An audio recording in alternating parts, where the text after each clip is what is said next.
Estamos muy contentos de compartir con ustedes este programa y sobre todo para animar a la iglesia, ¿verdad? Hay que nos levantemos todos como un solo hombre a compartir la palabra de Dios. Y es un gran privilegio, es un gran gozo la acción de testificar, ¿no? Y creo que es una de las lindas tareas que Dios le asigna a la iglesia, que podamos dar testimonio de la salvación. Y la salvación es un tema muy complicado. A veces yo creo que nosotros mismos hemos creado toda una estructura que a veces los incrédulos dicen, pero es que como que para salvarse hay que tomar mucha lucha, ¿no? Y no, todo lo que era necesario para que nosotros podamos alcanzar la vida eterna, ya Dios lo hizo en Cristo. Y por eso eh, el nombre de este proyecto, el plan de Dios, su mayor regalo. La salvación es un regalo, así como la creación es un regalo. Y qué bueno es que nosotros, como iglesia, ¿verdad? Que el mundo cristiano pueda mostrarle a los perdidos que no hay ninguna razón para que nosotros perdamos este regalo que Dios nos ha dado en Cristo Jesús. Así que hoy continuamos con el tema del santuario. Repasamos así rápidamente el objetivo. Vamos a enseñar que por medio del santuario Dios modeló el plan de salvación en tres fases de forma gráfica. Eh, y es interesante porque si usted toma la Biblia se va a dar cuenta que toda la estructura del santuario, el Señor le dedica un gran espacio en las escrituras, ¿verdad? A cada detalle, a los colores, a cómo iba a ser entretejidas las cortinas, que iban a tener dibujadas, cómo eran los soportes de las telas, las cubiertas. O sea, aquello era una obra maestra del Señor. El Señor le dio a Moisés cada detalle en particular y cada mueble, cómo iba a ser labrado, cómo iba a ser estructurado, cómo iba a ser, ¿verdad?, revestido, cuál iba a ser su base. Así que en realidad Dios se esmeró en que la estructura del tabernáculo eh, quedara de manera muy especial para de forma gráfica poder explicarle tanto a Israel como a nosotros hoy toda la estructura del plan de salvación. Y lo que estamos viendo en este tema es que cada mueble del santuario señala un aspecto de la obra de Dios en el proceso de salvarnos del pecado, y vamos al final a ver también cómo los muebles estaban ordenados en forma de cruz. Así que me presento delante de nuestro Dios. Querido Padre Celestial, te damos gracias por tu gran amor, gracias por la gran salvación que tú nos has dado en Cristo. En esta hora, Señor, queremos presentarnos delante de ti para que tu palabra nos acerque cada día más a ti y también a tu palabra nos motive, oh Señor, a poder compartir la belleza de tu plan de salvación. Bendice de manera especial cada líder que participa con nosotros en este programa. Queremos pedirte que tu bendición esté en medio de cada uno de nosotros. Gracias, Padre. Te pedimos que tu Santo Espíritu nos dirija y estos favores los presentamos delante de ti en el nombre de Cristo Jesús. Amén. Bien, el día de ayer vimos algunos detalles. Vimos que el santuario, ¿verdad? Es es un lugar de mediación. Decíamos que el santuario es como una paradoja, ¿verdad? Porque Dios quiere habitar con un grupo de personas con la que en realidad no se puede relacionar porque son pecadoras. Y entonces el santuario viene a ser como un lugar de mediación, un puente de interconexión. Cuando usted analiza, por ejemplo, la historia de Job, Job, en medio de su sufrimiento, en medio de la problemática que el pecado ha causado en la vida de Job, Job anda buscando un mediador. En la Biblia se llama un Goel, un intercesor, ¿no? Y el santuario viene a ser eso, viene a ser un reflejo de Cristo. Cristo, ¿verdad?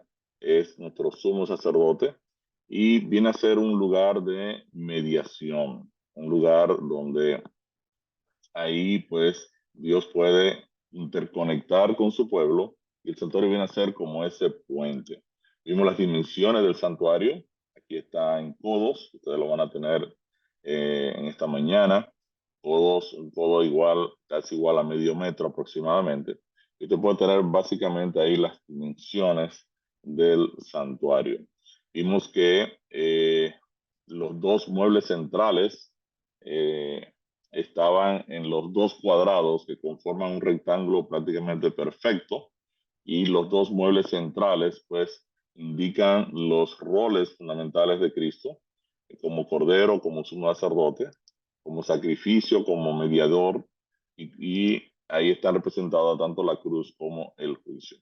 Vimos algunos aspectos del sumo sacerdote, cómo era su vestimenta, ¿verdad? Cómo él estaba vestido. Vimos también el significado de los colores. Cada color en la vestimenta del sumo sacerdote pues tiene una representación.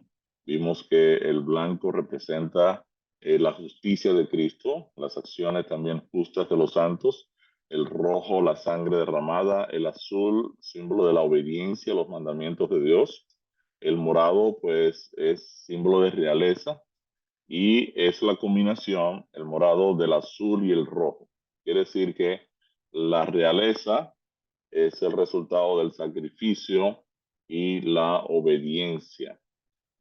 Ambos elementos muy bien definidos en la vida de Cristo, tanto su sacrificio como su disposición a obedecer al Padre y ser guiado por el Espíritu de Dios.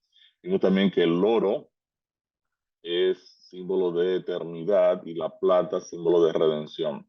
De todos estos elementos estaban reflejados en la estructura y la vestimenta del sumo sacerdote, y vimos también algunos elementos del santuario. Vimos que tenía una puerta orientada al este, y hablamos de el altar de los sacrificios, que era donde se realizaban las ofrendas por el pecado. Hablamos del lavacro, la fuente que fue construida con los espejos de las mujeres. Y bueno, analizamos las ofrendas, antes que nada del lavacro, las ofrendas por el pecado, diferentes tipos de ofrendas. Cuando la Biblia habla de holocausto, está hablando de una ofrenda total quemada en el altar. Eh, Había un sacrificio en la mañana, otro en la tarde, y estas ofrendas eran por todo el pueblo de Israel, por los pecados que pudieran haber cometido. Si usted lo analiza bien, era muy parecido a lo que pasaba también en la vida de Job. Job hacía sacrificios en la mañana y la tarde por si sus hijos habían cometido alguna falta.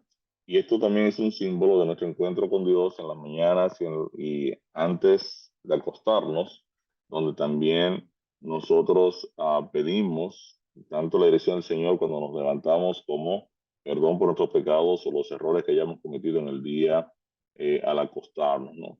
Había ofrendas por el pecado de ignorancia, a las cosas santas, ofrendas de paz, ofrendas por contaminación de muertos, y ofrendas por limpieza de la lepra. Ahora, básicamente el altar del sacrificio, que es el primer mueble, nos enseña cuál es el primer encuentro que tiene el pecador con la salvación, y es la cruz de Cristo. Por eso, cuando usted va a enseñar el Evangelio, lo primero que usted tiene que hacerle saber a las personas es que es un pecador, y que es un pecador que necesita necesariamente entender qué pasa en la cruz de Cristo, qué es lo que Cristo hace en su favor, y es la primera fase de la dinámica de la salvación. Luego vimos el lavacro. Hablamos un poquito del lavacro, ¿verdad? Donde Dios nos lava. Dice la palabra de Dios que yo voy a esparcir agua limpia y lo voy a limpiar de todas vuestras inmundicias, de todos vuestros pecados. En el bautismo es donde realmente somos colocados en Cristo, eh, y somos relacionados tanto con la muerte como la resurrección de Cristo, porque es en el bautismo donde damos inicio a la vida cristiana. Hablamos también del tabernáculo, las diferentes cubiertas que tenía el tabernáculo. Eh, Por fuera había una cubierta de piel de tejón marrón, que no decía mucho, pero por dentro teníamos entonces toda una estructura de oro puro, todas las piezas que ensamblaban el tabernáculo. Este pequeño edificito aquí se llamaba el tabernáculo y estaba recubierto, estaba construido de madera de acacia, recubierto de oro puro en toda su estructura, ¿no? Así que aquello era una dinámica también que representaba a Cristo, quien, de acuerdo a la palabra de Dios, eh, era, no representaba una gran belleza por fuera, pero era bien hermoso por dentro, ¿correcto? Y nos quedamos entonces en el primer mueble que encontramos en el lugar santo, que es el candelabro. Eh, Mientras en el atrio los pecados del penitente son perdonados y limpiados, en el lugar santo se modela el crecimiento cada día de la nueva persona en el proceso de la santificación. El candelero es un símbolo de la iglesia llena del aceite del Espíritu de Dios, iluminando al mundo con el Evangelio. El candelero tipifica nuestra experiencia de testificación. Y el candelero modela un árbol cuyo tronco central tiene 3 ramas a la derecha y 3 a la izquierda, así como Cristo es el tronco de la vid y nosotros los pámpanos o las ramas conectadas al tronco central. El candelero fue construido en oro puro, labrado a martillo, y se encontraba en la pared sur del lugar santo. Usted lo puede encontrar eso en Éxodo 25, 31 al 40. Harás además un candelero de oro puro, labrado a martillo, será el candelero, su pie, su caña, sus copas, sus manzanas y sus flores serán de lo mismo. Y saldrán 6 brazos de sus lados, 3 brazos del candelero a un lado y 3 brazos al otro lado. Dice Éxodo 40, puso el candelero en el tabernáculo de reunión enfrente de la mesa al lado sur de la cortina y encendió las lámparas delante de Jehová como Jehová había mandado a Moisés. Eh, Cuando usted va a Apocalipsis, usted se va a dar cuenta que Cristo está siguiendo la ruta del santuario.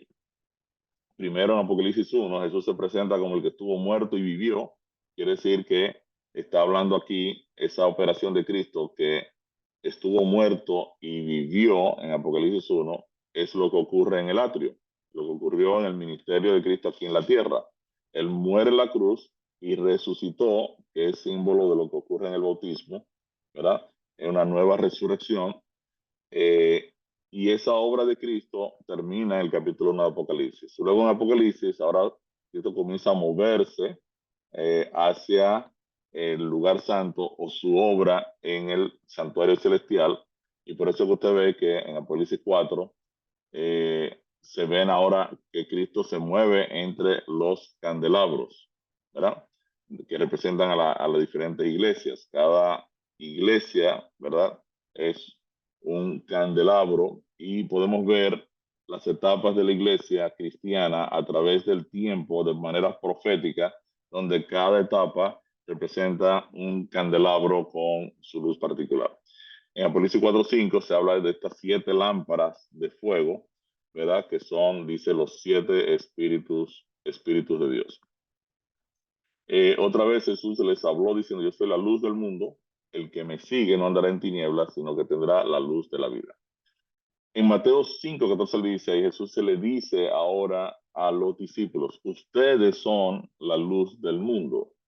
Y aquí tenemos como una especie de error gramatical, ¿no? Porque probablemente el texto debió decir, ustedes son las luces del mundo, ¿verdad? Porque ustedes está en plural, luz está en singular, pero no, la Biblia no se equivoca así de manera tan sencilla.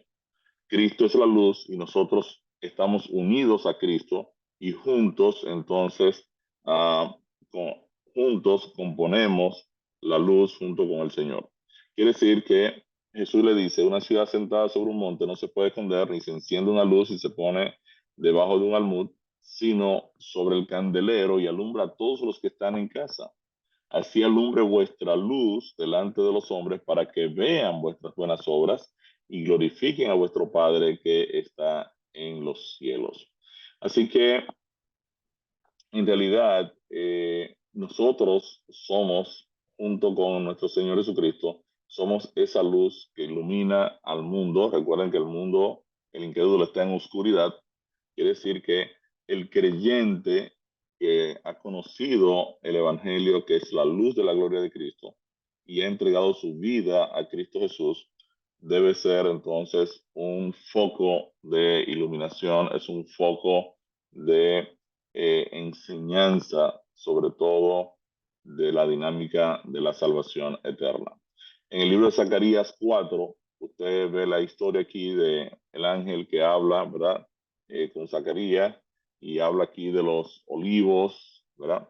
Dice, un ángel le dice a Zacarías, ¿qué ves? Y él respondió, he mirado y aquí un candelabro todo de oro, con un depósito encima y sus 7 lámparas encima del candelabro, y 7 tubos para las lámparas que están encima de él. Y junto a él 2 olivos, el uno a la derecha del depósito y el otro a su izquierda. Proseguí, hablé diciendo a aquel ángel que hablaba conmigo, ¿qué es esto, señor mío? Y el ángel que hablaba conmigo respondió y me dijo, ¿no sabes qué es esto? Y dije, no, señor mío. Entonces respondió y me habló diciendo, esta es palabra de Jehová Zorobabel que dice, no con ejército ni con fuerza, sino con mi espíritu, ha dicho Jehová de los ejércitos. Quiere decir que Zacarías 4:1 al 6 relaciona el aceite, ¿verdad?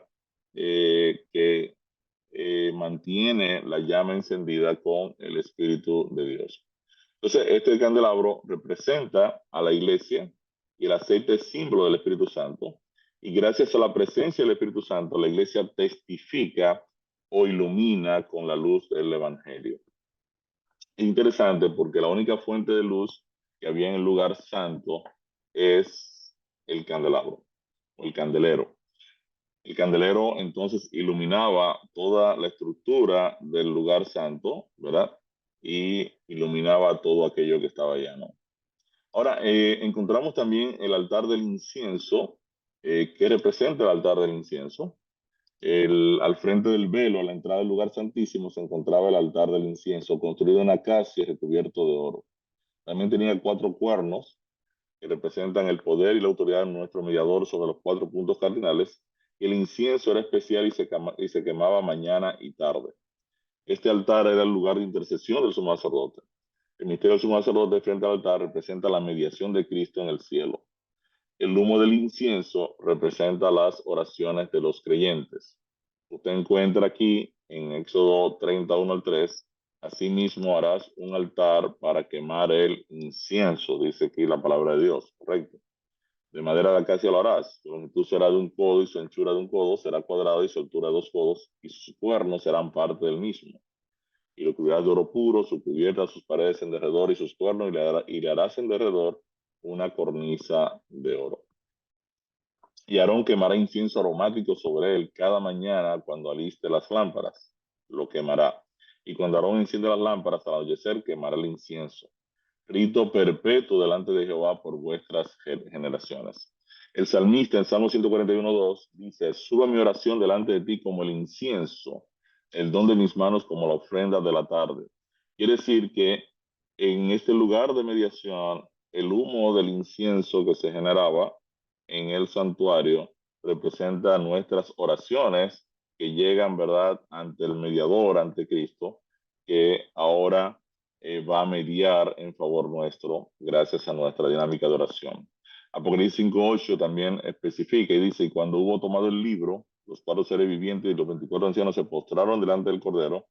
Todos tenían arpas y copas de oro llenas de incienso, que son las oraciones de los santos. Apocalipsis 8:3 y 4 dice, otro ángel vino entonces y se paró ante el altar con un incensario de oro y se le dio mucho incienso para añadirlo a las oraciones de todos los santos sobre el altar de oro que estaba delante del trono, y de la mano del ángel subió a la presencia de Dios el humo del incienso con las oraciones de los santos. Fíjense que aquí es interesante porque el cordero se ha movido ya también de los candelabros, ¿verdad?, al altar del incienso. Quiere decir que lo que está pasando en Apocalipsis es que el cordero se está moviendo en las diferentes etapas del tabernáculo. El altar de incienso representaba ese lugar de intercesión donde el humo pues representa nuestras oraciones. Ahora, ¿qué representaban los panes y la libación? En el lado norte del tabernáculo se encontraba la mesa de los panes, pero junto con la mesa de los panes también había, ¿verdad?, una jarra con jugo de uva, y también tazones, donde aquí entonces había una dinámica de panes y jugo de uva, ¿no? Símbolo de lo que pasa también en la cena del Señor. Eh, el pan, pues, es una representación a Cristo y su palabra, y obviamente el jugo de uva representa la sangre de Cristo derramada en nuestro favor, que es lo que Cristo establece luego en la Santa Cena. Era tanto el pan como el vino nos recuerdan la institución de la cena del Señor. Aquí nos habla, ¿verdad?, de la mesa de madera de acacia, también recubierta de oro. Tenía unos anillos para ser cargada, para llevar la mesa, y todo estaba cubierto de oro. Dice, hará también sus platos, sus cucharas, sus cubiertas y sus tazones con que se libará. Aquí está el tema del vino, ¿verdad? O la uva. Libar se refiere a la acción, ¿verdad? De tomar el jugo de la vid. De oro fino harás todo aquello y pondrás sobre la mesa el pan de la proposición delante de mí de forma continua. Cada sábado las 12 tortas eran reemplazadas por pan fresco. Y esto nos recuerda que cada sábado la palabra de Dios se renueva, se renueva. Esto usted lo encuentra en Levítico 24, 5 al 8. Dice, pondrás también sobre cada hilera incienso puro. Está hablando de las tortas más arriba, ¿verdad? Tomarás flor de harina y cocerás de ellas 12 tortas. Cada torta será de 2 décimas de efa y las pondrás en 2 hileras, 6 en cada hilera, sobre la mesa limpia delante de Jehová. Pondrás también sobre cada hilera incienso puro y será para el pan como perfume, ofrenda encendida a Jehová. Cada día de sábado lo pondrá de continuo en orden delante de Jehová de los hijos de Israel por pacto sempiterno. Interesante que cada sábado la palabra de Dios se renueva. El pan, así como el pan era cambiado, ¿verdad? Cada sábado la palabra de Dios es nueva. Muchas veces nuestros hermanos cristianos de otras denominaciones no toman en cuenta estos detalles, ¿no? No es lo mismo la predicación de la palabra en sábado que en domingo, el lunes, el martes, el miércoles. Hay una bendición especial de renovación de la palabra, ¿verdad? En un día que nosotros lo hemos dedicado por completo al Señor, y la palabra de Dios aquí nos está diciendo que cada sábado esta palabra se renueva en nuestras mentes, en nuestros corazones. También el hecho de que se le ponía un poco de incienso arriba, recuerden que el incienso representa nuestras oraciones, eh, esto es un indicativo de que la palabra se lee en oración bajo la dirección del Espíritu de Dios. Jesús dijo, yo soy el pan de vida. Quiere decir que Jesús está aquí hablando de que Él es el pan de vida, ¿verdad? Y este pan aquí en la mesa de los panes, pues también era un símbolo, una representación de Cristo. Jesús dijo también, no solo de pan vivirá el hombre, sino de toda palabra que sale de la boca de Dios, citando un texto en Deuteronomio 6, donde Dios dice que su palabra también es un tipo de pan, ¿no? Así que los panes representan tanto a Jesús, el pan de vida, como a su palabra. Mientras Jesús estuviese en el cielo, la iglesia participaría del rito de la Santa Cena.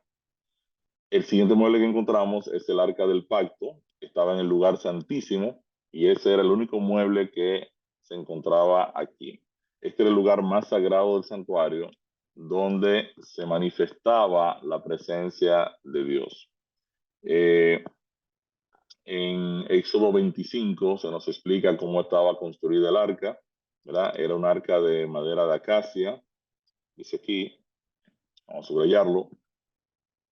Estaba cubierta de oro puro por dentro y por fuera, tenía una cornisa alrededor y tenía un propiciatorio. Esto se encuentra en Éxodo 25, 10 y 22. Eh, quiero que ustedes observen también que, perdón, a buscar aquí Éxodo 25 en la Biblia, Éxodo 25, 10. 25:10, perdón, Éxodo 25, del 10 al 22, ¿verdad? Eh, Aquí, ¿verdad? Está todas las especificaciones del arca. Dice, y harás un propiciatorio en el versículo 17. Si nosotros buscamos la versión inglesa, New King James, dice, tú harás un asiento de misericordia de oro puro. La palabra propiciatorio, si ustedes recuerdan, significa aplacar la ira. eh, Propiciar significa aplacar la ira. Quiere decir que propiciatorio significa que en este lugar Dios se manifestaba, ¿verdad? Y su misericordia aplaca su justicia.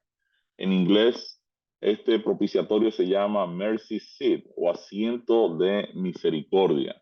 Me gusta más la versión en inglés porque muy bien aclara o especifica, ¿verdad?, el carácter de Dios. Dentro del arca se encontraba el, los 10 mandamientos, ¿correcto? En Éxodo 25, 10 22, Dios está diciendo a Moisés, desde allí me voy a declarar a ti y hablaré contigo sobre el propiciatorio de entre los dos querubines que están sobre el arca del testimonio. Quiere decir que esta arca tenía dos ángeles, dos querubines labrados también en oro puro, que estaban con las cabezas mirando hacia abajo, hacia la justicia de Dios, hacia la ley de Dios. Y dentro del arca estaban los 10 mandamientos, la vara de Aarón que floreció y una vasija con maná. El propiciatorio conocido como el asiento de la misericordia, en la versión inglesa del Rey Jacobo New King James, cubría la urna, indicando que la misericordia de Dios cubre su justicia representada en los 10 mandamientos. Eh, la vara de Aarón es un símbolo de la vida, ¿verdad?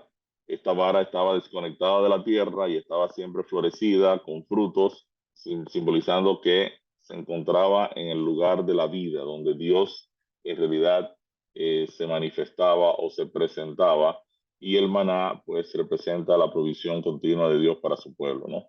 Quiere decir que el sumo sacerdote entraba una vez al año en el lugar santísimo el día de expiación. Este día era un día de juicio en el cual el santuario era limpiado de los pecados depositados durante todo el año. Desde el atrio, el lugar de justificación, pasando por el lugar santo, el lugar de santificación, hasta el lugar santísimo, el lugar de redención, nosotros completamos el sendero hasta el trono de Dios. El propiciatorio pues estaba arriba del arca, de la urna, y Hebreo se refiere, ¿verdad?, a esta arca de pacto, eh, este, que contenía tanto el maná, la vara de Aarón, ¿verdad? Aquí está el arca del pacto, vamos aquí, resaltarla, que contenía tanto el maná, la vara de Aarón que reverdeció y las tablas del pacto.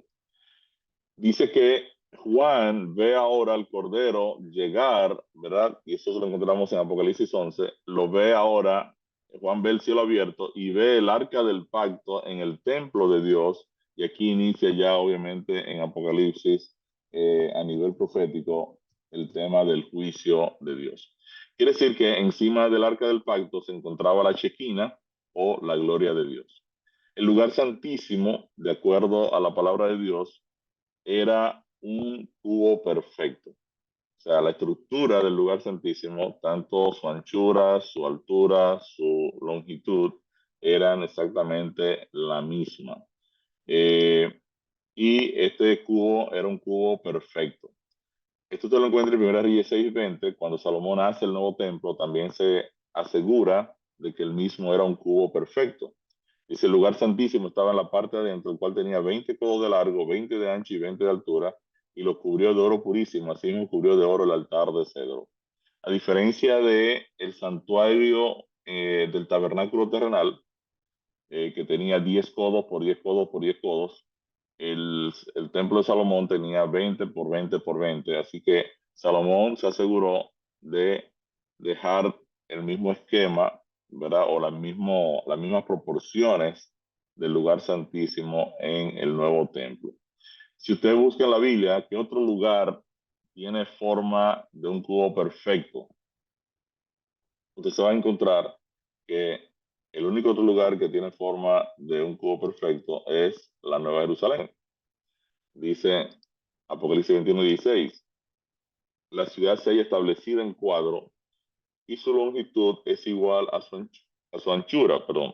Y él midió la ciudad con la caña 12,000 estadios. La longitud, la altura y la anchura de ella son iguales. Quiere decir entonces que la Nueva Jerusalén es nuestro lugar de redención, también está estructurada como un lugar santísimo, como el lugar santísimo con las dimensiones de ancho, largo y alto iguales, ¿no? El santuario y el evangelio, en el santuario y servicio encontramos entonces la estructura completa del plan de salvación. Ya vimos que el altar de los sacrificios simboliza la cruz, el sacrificio de Cristo, Cristo es el Cordero. En el lavacro simboliza el bautismo, nuestra muerte y resurrección, Cristo es el agua. En el candelabro o el candelero simboliza la iglesia llena del Espíritu Santo que testifica, da luz e ilumina con la palabra, Cristo es la luz. La mesa de los panes simboliza a Cristo y a su palabra, Cristo es el pan de vida. El altar de incienso simboliza las oraciones de los justos, Cristo es nuestro mediador. Y el arca del pacto simboliza el carácter de Dios, Cristo es la vida. ¿Cómo estaban configurados los muebles del santuario? Estaban configurados en forma de cruz. Y esto es lo que veíamos ayer con el hermano Leonel. O sea, aquí vemos que habían tres entradas. El primer velo es el camino a la salvación. Encontramos la salvación en Cristo, en el altar de los sacrificios. Aquí opera nuestra justificación.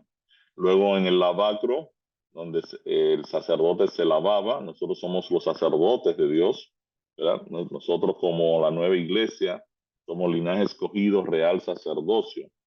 Si somos real sacerdocio, somos sacerdotes del reino. Por eso somos real sacerdocio. Real significa reino. O sea que nosotros representamos, cada uno de nosotros, cada creyente es un sacerdote del Dios Altísimo, es un sacerdote del reino celestial. Correcto. Y así como el sacerdote se lavaba diariamente, ¿verdad? Nosotros necesitamos ser lavados diariamente. Cada día debemos morir a esa vieja naturaleza, ¿verdad? Para que el Espíritu de Dios tome control de nuestras vidas. Todo este proceso de la salvación, además de ser procesos puntuales, donde yo, por ejemplo, en el altar de sacrificio, acepto a Cristo como mi Salvador personal, también estos son elementos diarios. Diariamente mi pecado debe ser justificado, debe ser perdonado, debe ser llevado a la cruz del Calvario. Diariamente yo debo morir al viejo Ricardo para que el Espíritu de Dios venga entonces a dirigir mi vida. Luego aquí pasamos a la etapa de la santificación o el proceso del lugar santo, que es la experiencia de vida de cada uno de nosotros como creyentes.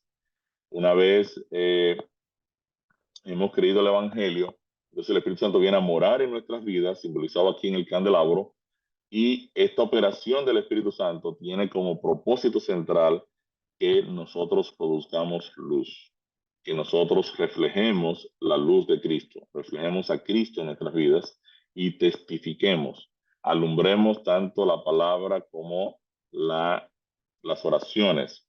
Quiere decir que en el lugar santo, entonces está modelada la experiencia de la santificación o la experiencia del cristiano.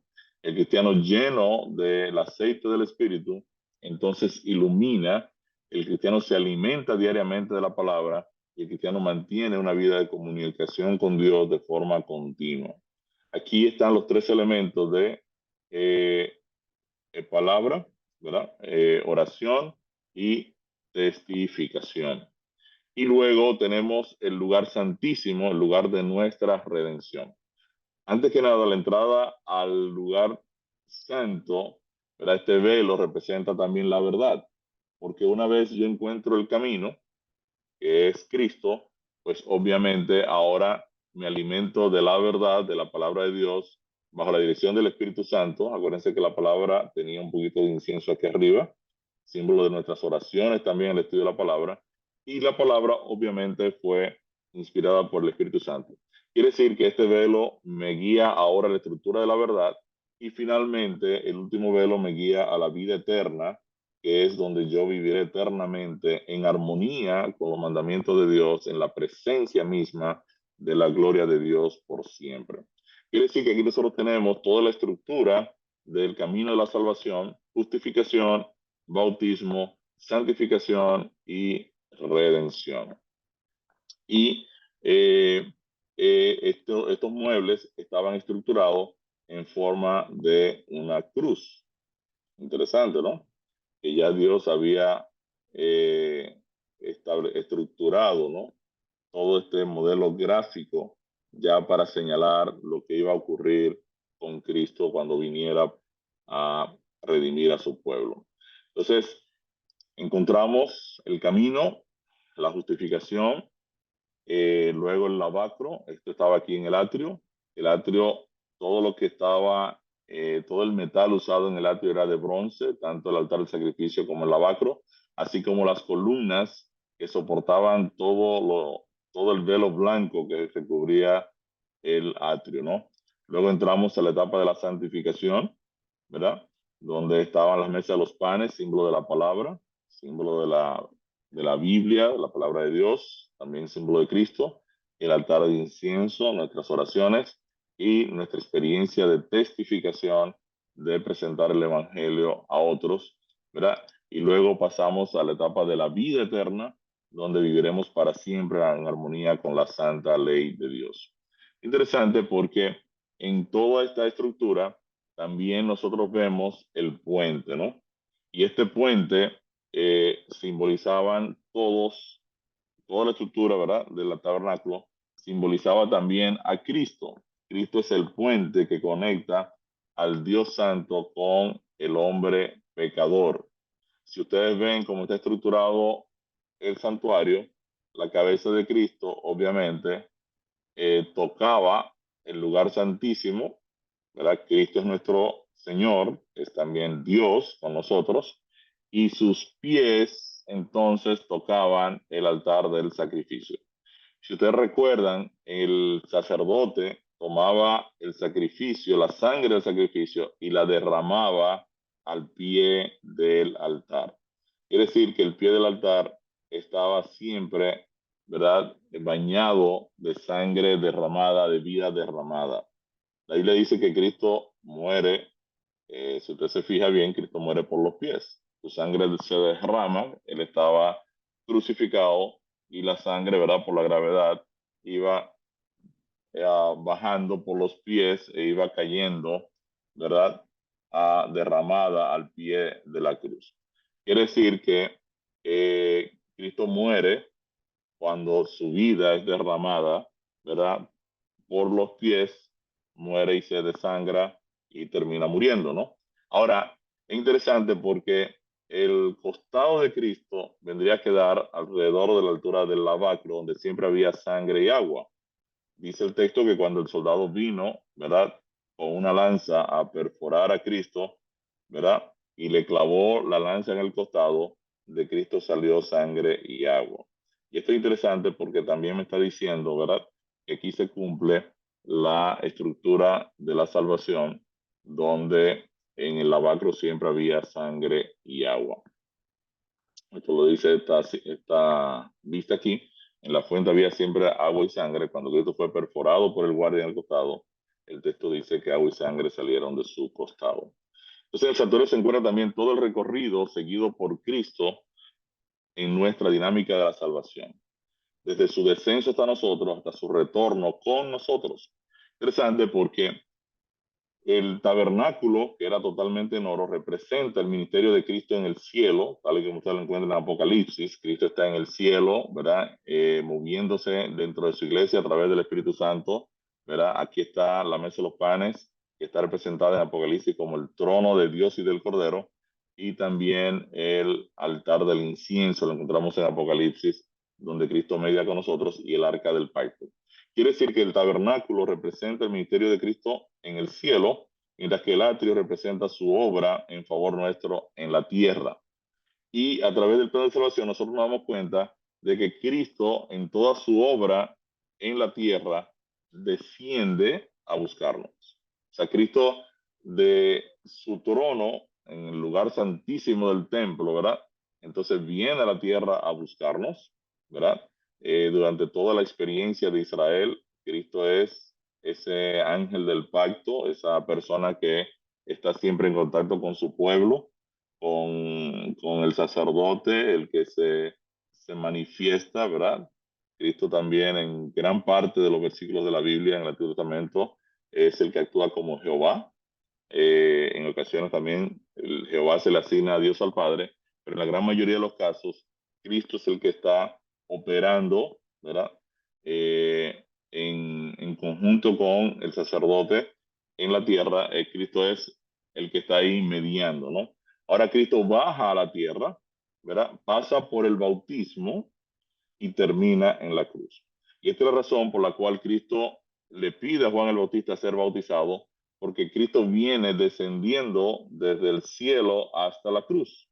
Por eso en el caso de Cristo, el bautismo viene primero que el sacrificio. Eh, por eso ustedes ven que cuando Cristo viene a la tierra, le dice a los discípulos, el reino de los cielos se ha acercado. Él viene descendiendo de su posición de rey, ¿verdad? Hasta la cruz. Una vez llega a la cruz, ahora nos justifica, por eso la Biblia dice que la resurrección de Cristo se convirtió en nuestra justificación.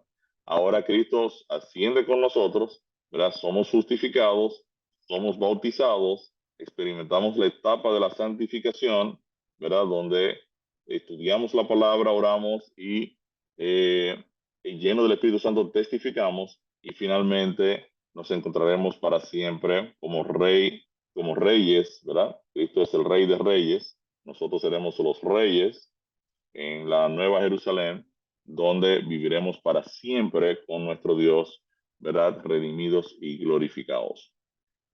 Este camino recorrido por Cristo para salvarnos, también usted lo ve expresado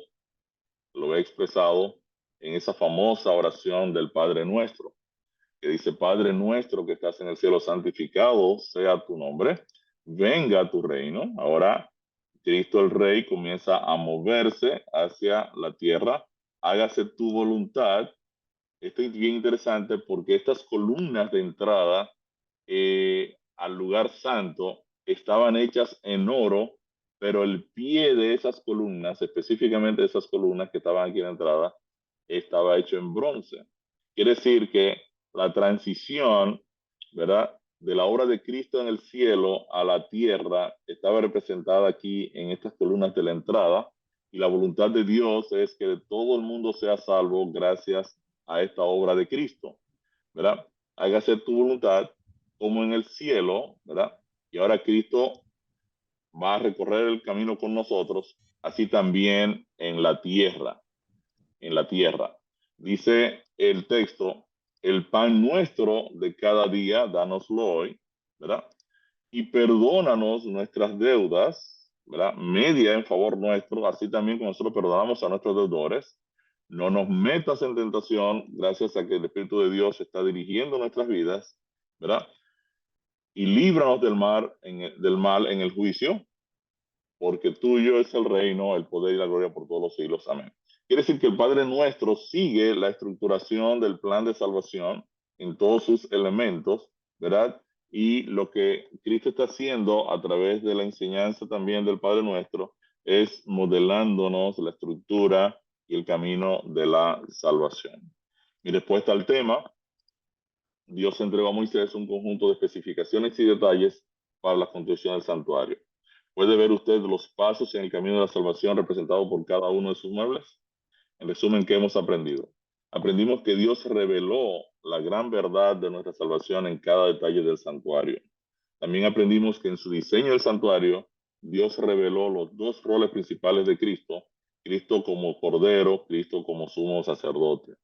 Aprendimos que cada uno de los muebles corresponde también con una fase del Evangelio. Aquí vemos el lavacro, el altar de los sacrificios, en primer lugar, simboliza la cruz, el sacrificio de Cristo, Cristo es el Cordero.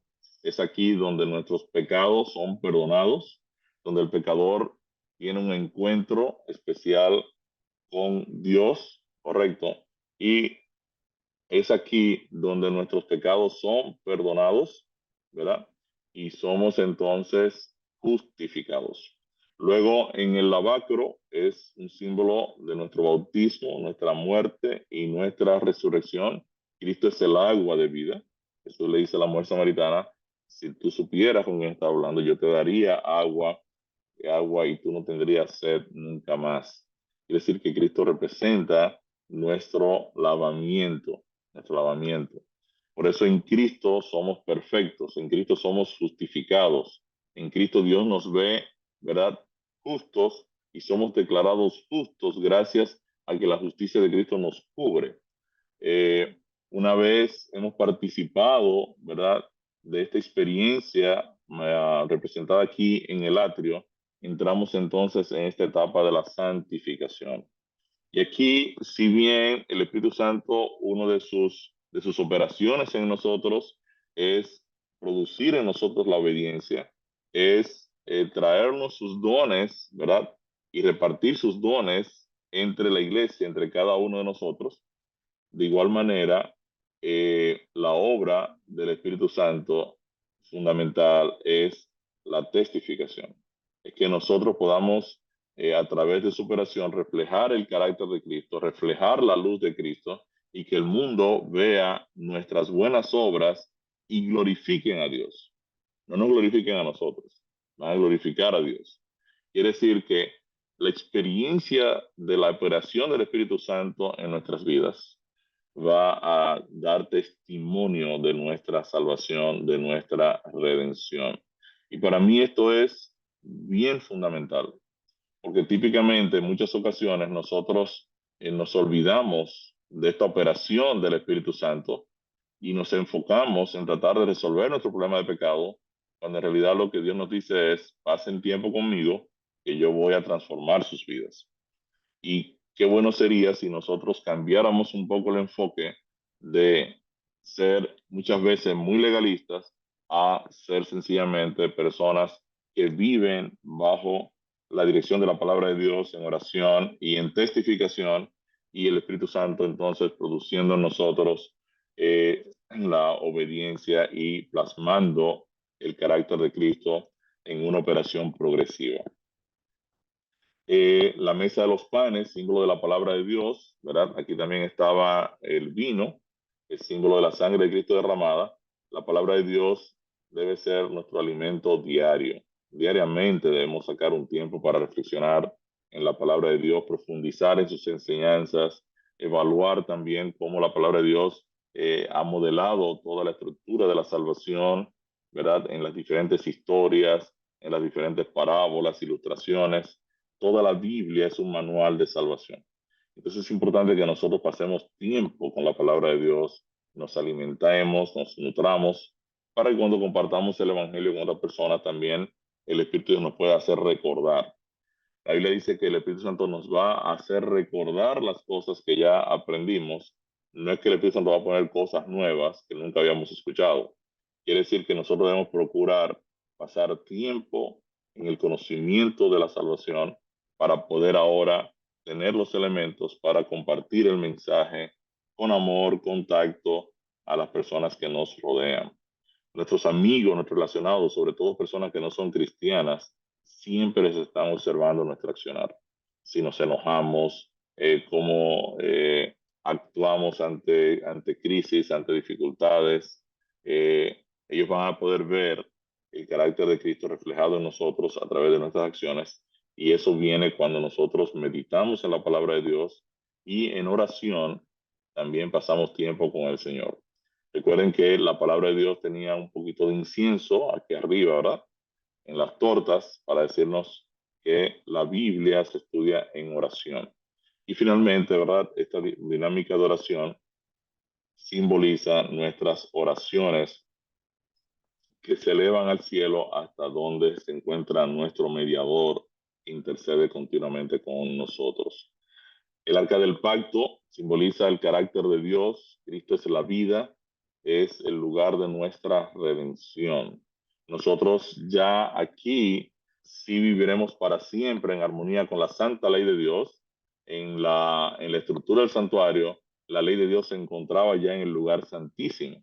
Quiere decir que es en la experiencia de la redención donde para siempre viviremos en armonía con la santa ley de Dios, con el carácter de Cristo plasmado en nosotros, libres para siempre de la problemática del pecado. Y finalmente aprendimos que toda la estructura del santuario estaba colocada en forma de cruz.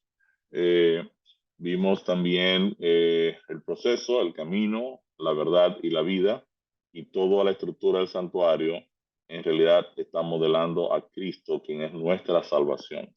Cada elemento del santuario, pues sencillamente tenía una simbología en Cristo. Vimos que Cristo es ese puente entre Dios y nosotros, es esa mediación entre Dios y nosotros, y es en Cristo donde nosotros encontramos el camino, la verdad y la vida eterna, ¿verdad? Encontramos nuestra salvación. Terminamos con una pregunta aquí. ¿Aceptas hoy entregarle tu vida al Señor y permitirle que Él te justifique, santifique y te ofrezca su redención eterna? Amén. Oramos.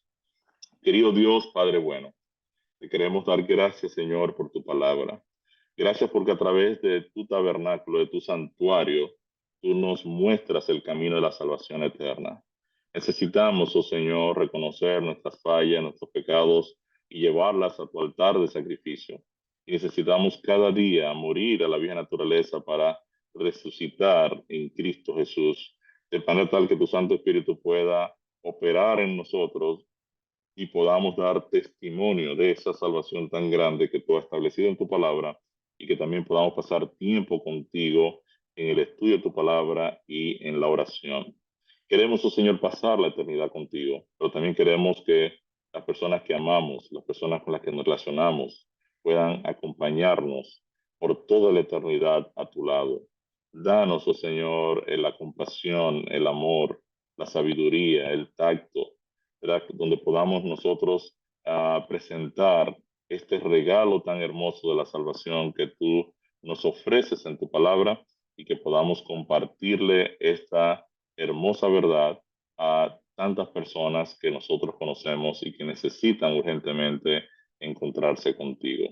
Síguenos bendiciendo, Señor, sigue prosperando todo este esfuerzo que ha hecho la Unión Venezolana Occidental. Te pedimos una bendición especial por cada pastor, cada administrador, por el pastor Orlando en su dirección, por el pastor Giancarlos, que se ha animado a trabajar en este proyecto. Y queremos pedirte, oh Dios, que todo esto que hacemos encuentre tu bendición especial bajo la dirección de tu Santo Espíritu y que las personas puedan arrepentirse, convertirse y ser selladas para salvación y vida eterna. Danos un día de bendición. Estos favores lo presentamos delante de ti en el nombre de Cristo Jesús. Amén, oh Dios. Amén.